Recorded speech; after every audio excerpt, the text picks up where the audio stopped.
ఆ దినమున ఇంటి కావలి వారు వణుకుదురు. చూడండి, ప్రతి ఒక్కరికి ఒక దినం అంటే రాబోతుంది. ఆ దినం రాకముందుపోయే మనం ఆ దేవుడు ఎవరో తెలుసుకోవాలి.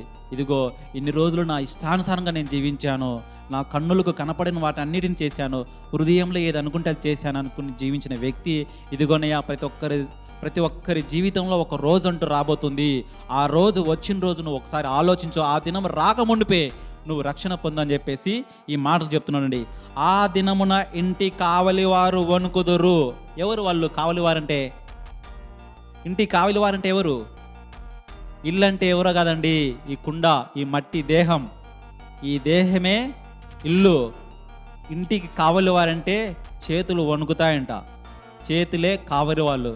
అయ్యా, ఒక వయసు రాబోతుంది, ఆ వయసులో మీ కావలి వాళ్ళు వణుకుతారు.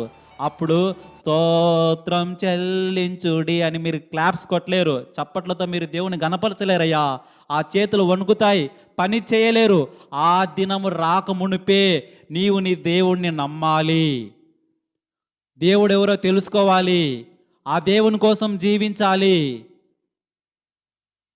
ఆ దినము రాకమునిపే, ఏ దినం అంటే నీ చేతులు పని చేయక మునిపే నువ్వు తెలుసుకోవాలి.